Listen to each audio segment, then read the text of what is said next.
Je suis Tegbo Geneviève Ouané, beaucoup plus connue sous le nom Geneviève Ouané. Et je viens d'écrire un livre premier qui s'intitule « Vivre avec comme si de rien n'était ». C'est mon tout premier ouvrage et j'y tiens particulièrement.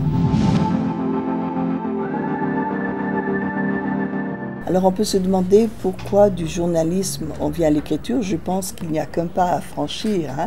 Le journalisme, avant de pouvoir parler, il faut préparer ce que l'on a à dire, donc on l'écrit. Et je pense que l'écriture s'imposait à moi. Il faut dire qu'entre-temps, j'ai traversé une période assez difficile. Et c'est ce qui fait que je me suis mise à écrire. J'avais besoin d'exorciser un petit peu tout ce qu'il y avait en moi. Et c'est à partir de là que j'ai décidé d'écrire. Et l'écriture m'a fait énormément de bien. Le titre a un rapport avec tout le monde. Parce qu'on vit avec un mal. Et on se dit, ce mal ne nous vaincra pas.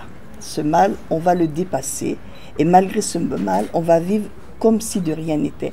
Donc c'est un petit peu un pied de nez qu'on fait à ce mal pour pouvoir le vaincre. Chacun choisit ses armes et moi, mon arme, c'est comme si de rien n'était. C'est-à-dire, je minimise ce mal et puis je lui dis, ce n'est pas toi qui va m'avoir, c'est moi qui t'aurai. Madame Ouané a eu à traverser un moment très difficile quand elle a appris qu'elle avait un cancer du sein, il y a de cela 3 ans. Elle n'a pas voulu en parler tout de suite parce que ça ne sert à rien de faire pitié, entre guillemets, dire j'ai mal, ça ne sert à rien, ce n'est pas du tout mon style.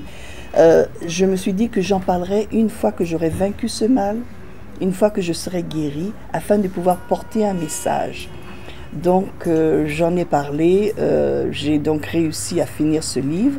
Ça n'a pas été facile, mais je ne regrette pas de l'avoir fait. Et cela me permettra, j'espère, de pouvoir sauver certaines femmes qui prendront courage et malgré la douleur, auront le courage d'aller se faire d'abord dépister et puis ensuite suivre le traitement qu'il faut pour pouvoir guérir. Alors les difficultés que j'ai rencontrées à travers ce livre, eh bien ça a été à certains moments d'en parler parce qu'il y a eu des moments très difficiles traversés, je vous dirai au fur et à mesure pourquoi. Et j'ai fait un blocage. Donc arrivé à un moment, je suis restée pratiquement 3 ans sans écrire. J'ai écrit le livre et 2 ans et demi après, je ne pouvais plus. Et entre-temps, j'ai eu un problème dans ma famille. Quelqu'un a eu un AVC, un membre de ma famille, et cette personne a lutté pour s'en sortir. Je me suis dit, bon, si cette personne arrive à lutter pour pouvoir rester en vie, pourquoi moi ne pourrais-je pas traverser un petit peu toutes mes angoisses et tout? Et c'est comme ça qu'en même pas 3 mois, j'ai pu terminer ce livre que j'avais mis près de 3 ans avant de pouvoir le terminer.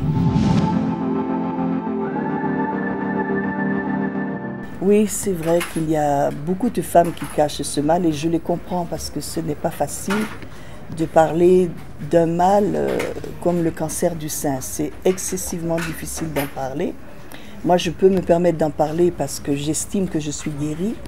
Mais en ayant ce mal, c'est difficile. Et bon, c'est un petit peu notre société qui fait que, par discrétion, on garde en nous ce genre de nouvelles et puis on a peur d'inquiéter la famille. Il y a un petit peu tout ça. C'est pas toujours évident, effectivement, mais c'est la société qui le veut, que ce soit ici ou ailleurs, c'est exactement pareil. Il faut avoir le courage d'en parler pour pouvoir aider justement et informer. La prise en charge des malades du cancer sur la Côte d'Ivoire, malheureusement je vis en Europe donc je ne peux pas vraiment entrer dans les détails, mais je sais que beaucoup est fait au niveau de la Côte d'Ivoire. Il y a déjà pas mal de choses qui ont été faites et il y aura très bientôt Octobre Rose. Vous savez que le mois d'octobre est consacré au cancer du sein. Et à partir de là, il y a beaucoup d'informations qui seront données, des informations vraiment précises. Moi, à travers ce livre, je souhaite également pouvoir faire des tables rondes, inviter des spécialistes avec qui nous pourrons parler de ce qui existe, de ce qu'il y a à faire, des prises en charge, etc. Mais dans un premier temps, c'est donc la promotion de ce livre. Et dans un temps second, ce sera tout ce qui tournera autour de ce mal. Je ne peux pas vous en parler, mais c'est excessivement cher. Et surtout pour nous en Afrique, c'est beaucoup trop cher. C'est pour ça que j'envisage pouvoir mettre sur place une association pour venir en aide aux dames. Et comme je vous dis, à partir de ce livre, j'ai beaucoup de projets qui vont tourner autour de ce livre parce que nos femmes ont besoin d'être aidées, ne serait-ce déjà que pour le dépistage.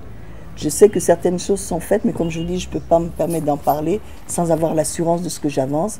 Mais je crois qu'avec 2000 francs, on peut arriver à passer un examen pour se faire dépister à l'hôpital de Treichville. Mais il y a la suite.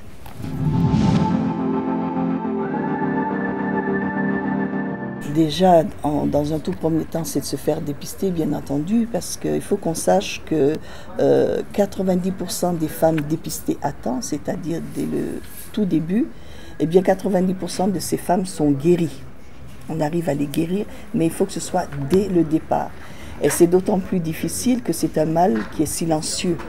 Dès qu'on se rend compte qu'on est souffrant, c'est déjà tard. Donc il faut faire des dépistages réguliers et pour pouvoir à temps avoir des chances de pouvoir s'en sortir. Mais plus ça va, avec la médecine actuelle, eh bien, il y a beaucoup plus de chances tout de même de vaincre ce mal.